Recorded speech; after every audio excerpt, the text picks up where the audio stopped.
In this video, we will be looking at 3 of the most common traps in the Tennison Gambit. But before I get into the video, please make sure to like and subscribe. I release weekly content and you really wouldn't want to miss out. But anyways, enjoy the video.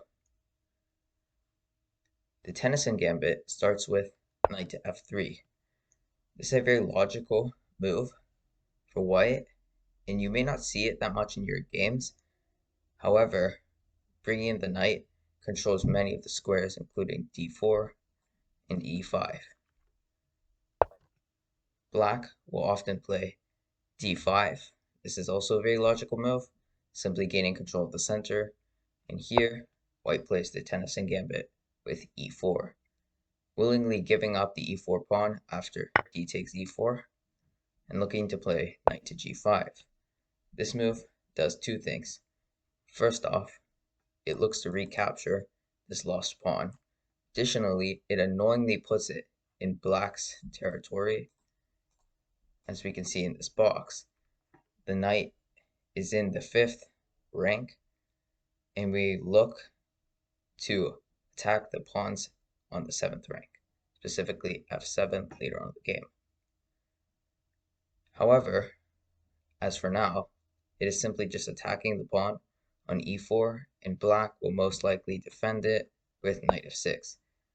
There are many ways to, of course, defend this pawn on e4. However, knight f6 is very common, and this is the first iteration we'll look at in this video. White willingly gives up the pawn with d3. After takes, bishop takes is most logical, and here there are some deadly traps that are being set up. If black does choose to play h6, which is a very logical move, in fact, looking to kick away this annoying knight. As we mentioned earlier, it is in enemy territory, in fact, and h6 looks to bring knight back to f3. However, there is a cool move here. Knight takes f7. First off, the knight is forking black's rook and queen, so you must take. And afterwards, there is bishop to g6, the discovered attack on the black queen, which you cannot defend. So after king takes and queen takes d8, it is completely winning for white. If we go back a couple of moves, this was the whole purpose of this knight takes f7 move. If black does choose to take, we can see the queen is completely undefended. Now after bishop to g6, the queen will be lost. This is a very common trap. It may appear in some other openings in your games, so it is something you need to keep in mind. Very important. Now let's take a look at the second iteration of what they may play. They might choose to play bishop to f5. In the previous variation, we saw knight f6, looking to defend, and here we see bishop f5. A very logical move is knight to c3, simply putting on more pressure. And just like last time, we see knight f6 and queen to e2.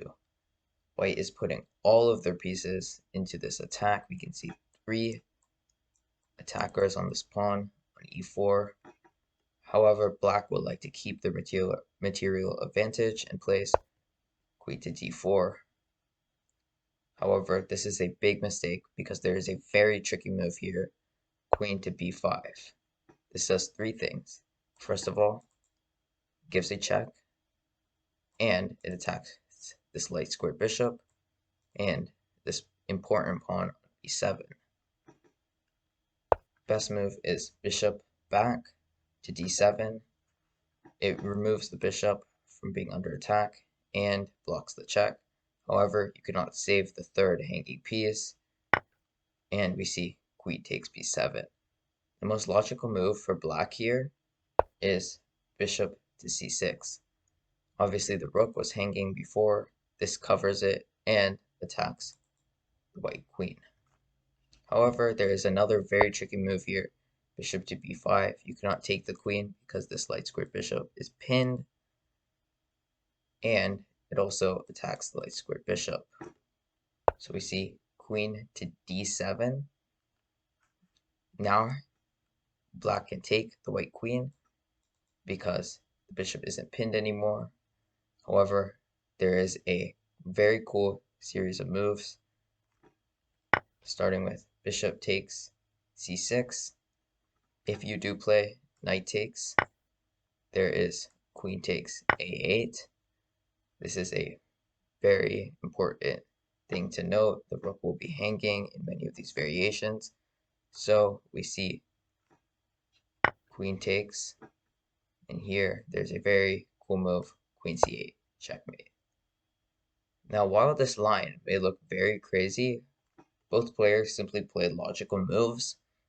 White played very aggressively, black just defended, and in the end, the combination with the light squared bishop and the queen made it too tricky to defend all the pieces, resulting in checkmate. The final variation that we will be looking at today for today's video is queen to d5. This is also a very logical move that you may see. It obviously defends the pawn and attacks this knight. We see d3 again, and now the bishop. Discovery, it defends the knight. Takes, just like normal, and we see bishop takes, just like the other two variations. However, now the g2 pawn is hanging, but this is very tricky because after queen takes g2, attacking the rook on h1, we see bishop to e4, and in fact, the black queen is completely trapped. Note that if queen to g4, there's queen takes, and bishop takes b7, and now the rook in this corner is completely trapped. This is a very good example, if we go back, of a poisoned pawn. Black chose to take the pawn on g2. However, one must calculate before taking what looks like free material, because in the end, as we saw, it is completely winning for white. That's all I have for you guys today. Thanks for watching.